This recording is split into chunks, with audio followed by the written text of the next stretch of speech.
अब हम करेंगे बात दो तरह के जो रेडिएशन प्रोड्यूस होनी है, दो तरह के जो एक्सरेज प्रोड्यूस होने हैं उसकी। अब इसको आपने पहले समझना है कि पहले एक टाइप की जो रेडिएशन जो प्रोड्यूस होनी है उस एक्सरे ट्यूब में, वो कैरेक्टरिस्टिक रेडिएशन है।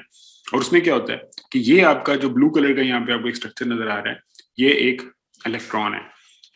इसको हमने ट्रैक किया और उसने आगे स्ट्राइक किया एक के शेल इलेक्ट्रॉन के साथ, जो कि यहाँ पे 2 नंबर में पड़ा हुआ था, ठीक है।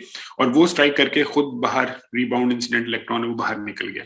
लेकिन इसने जो स्ट्राइक किया इसको, अगर उसकी जो इलेक्ट्रॉन है उसकी पावर इसकी के शेल बाइंडिंग एनर्जी से ज्यादा, मतलब जिस तरह अगर ये वो है टंगस्टन है तो ये 70 केवी से ज्यादा है, तो अब क्या होगा, अब ये इसको यहाँ से रिमूव कर देगा।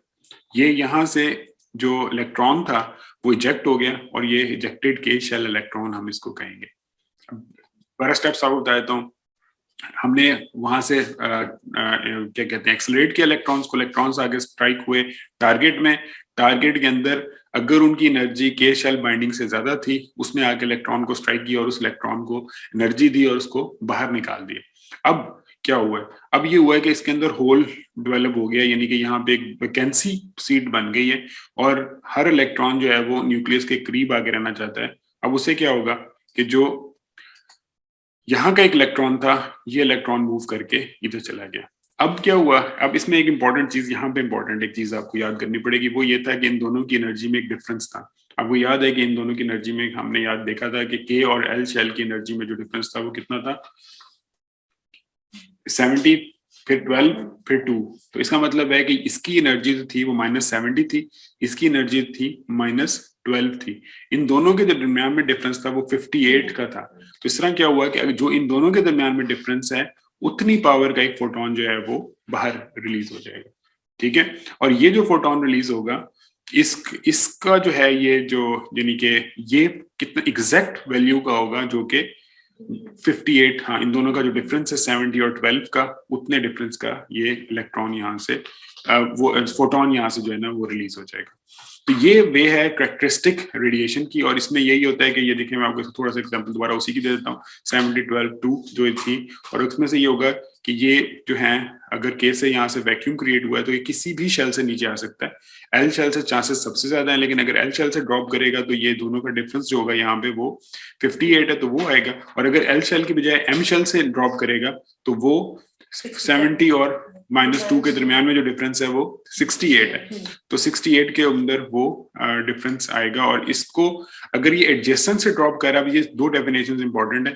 एक के अल्फा कैरेक्टरिस्टिक रेडिएशन वो है जो कि एडजेसेंट से ड्रॉप करे, यानी कि एल शेल से के शेल में आ गया, उसको हम के अल्फा कहेंगे। और अगर ये नॉन एडजेसेंट, किसी से भी कर सकता है, एम एन ओ पी, जो भी जिधर से भी आ जाए, तो उसको हम नॉन ये के बीटा रेडिएशन कहेंगे। और इनमें डिफरेंस क्या होगा, के अल्फा जो है वो हमेशा टंगस्टन के अंदर 58 होगी और के बीटा हमेशा टंगस्टन के अंदर जो है वो 68 होगी। अच्छा, ब्रेमस्टॉर्मिंग जाने से पहले यहाँ तक क्वेश्चन है अगर तो पूछ लें, ताकि फिर हम आगे चलें ब्रेमस्टॉर्मिंग में। सर, जो एम से के की तरफ जाएगी वो ज्यादा एनर्जी की होगी एज बिल्कुल कंपेयर बिल्कुल। नहीं, उसकी वजह ये है ना कि 2 और 72 वाले ने 70 पे जाना है, ठीक है। और आप वैसे अगर एक बात मैं बताऊं आपको, इन दोनों में से ज्यादा एनर्जी किसके पास थी? सर, एक्चुअल एनर्जी तो एम के पास थी ना। एम के पास थी ना, तो अब उसने अगर उससे अपने कम एनर्जी स्टेट में जाना है तो उसने एनर्जी रिलीज करनी पड़ेगी ना उसको वहां से, अपने पास से। जी बिल्कुल, ठीक है। हाँ, तो अब वो जो एनर्जी रिलीज करनी है वो इन दोनों का डिफरेंस है एनर्जीज का। तो अगर आप देखें कि अगर एल से आ रहा है तो एल में वो -12 पे था, अब उसको -70 पे जाने के लिए एनर्जी रिलीज करके जाना पड़ेगा ना, क्योंकि -12 ज्यादा एनर्जी स्टेट है ना। जी सर, एज कंपेयर टू के। जी हाँ बिल्कुल। तो इसलिए जो वो ज्यादा एनर्जी स्टेट से जब वो कम एनर्जी स्टेट में जा रहा है तो उसके पास जो एनर्जी पड़ी हुई थी फालतू, वो उसको रिलीज करनी पड़ेगी। और वही जो एनर्जी है वो कैरेक्टरिस्टिक फोटोन है। जी, ठीक है। ठीक है, यहां तक क्लियर हो गई? अच्छा, अब एक तो ऑप्शन ये हुई कि वो इलेक्ट्रॉन अंदर पहुंचा, और वो जो इलेक्ट्रॉन था, ये बात बार बार याद रख लें कि उसकी एनर्जी हमेशा के शेल बाइंडिंग एनर्जी से ज्यादा थी। मतलब ये कि अगर वो हम टंगस्टन का टारगेट, जो कि मेजॉरिटी में हम यूज करते हैं, अगर वो टंगस्टन का टारगेट था तो वो 70 keV से ज्यादा का इलेक्ट्रॉन था जो आगे स्ट्राइक हुआ। तो उस सूरत में वो क्या करेगा, इसको यहाँ से डिस्प्लेस कर देगा, और डिस्प्लेस करने के बाद वो होल प्रोड्यूस होगा, और वो बाकी जो सारा हमने कैस्केड देखा वो चलेगा।